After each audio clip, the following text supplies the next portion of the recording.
नमस्कार सभी को। हम 21 जून को अंतर्राष्ट्रीय योग दिवस मनाने जा रहे हैं। योग भारतवर्ष की एक अनुपम देन है। योग को परिभाषित किया गया है योगस् चित्त वृत्ति निरोधः। चित्त को साधारण भाषा में मन कहते हैं। मन या चित्त की वृत्तियों को रोकना ही योग कहा गया है। योग का अर्थ है जोड़ना। योग मन मस्तिष्क आत्मा और शरीर के बीच समन्वय स्थापित करने का काम करता है। आसन तो सिर्फ एक अंग है। योगासन हमें स्फूर्तिवान और ऊर्जावान बनाते हैं। गीता में तो 3 तरह के योग की चर्चा है, भक्ति योग, कर्म योग और ज्ञान योग। गीता के अनुसार सफलता एवं विफलता में एकत्व की भावना रखना ही योग है। पतंजलि द्वारा प्रतिपादित योग सूत्रों के अनुसार योग के 8 अंग या अष्टांग हैं। यम, अहिंसा, सत्य, अस्तेय, ब्रह्मचर्य एवं अपरिग्रह का पालन यम के अंतर्गत आता है।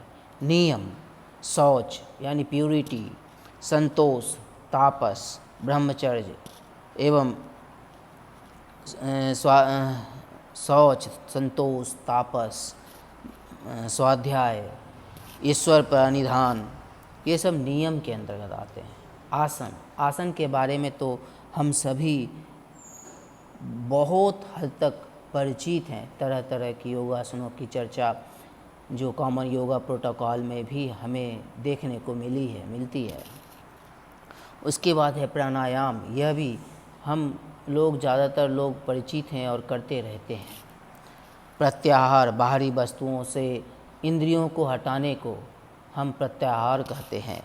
धारणा, एकाग्रता यानी किसी एक वस्तु पर एकाग्र होकर fixing your concentration, fixing on an object, that is concentration, वो धारणा। और उसके बाद है ध्यान, जिसे मेडिटेशन कहते हैं। मेडिटेशन को लोग intense contemplation of nature of the object of meditation, मतलब किसी बात, किसी चीज़ के बारे में बहुत अच्छे से, बहुत गहराई से विचार करना या उस पर मन को एकाग्र करना, यह मेडिटेशन होगा। और सबसे उच्च स्तर का जो अष्टांग माना जाता है योग में, वह है समाधि। समाधि मुक्त होने के कहते हैं। समाधि वह स्थिति है जब जो हमारी चेतना हमारे ध्यान के वस्तु से एक हो जाती है। इसे कहते हैं merging consciousness with the object of meditation.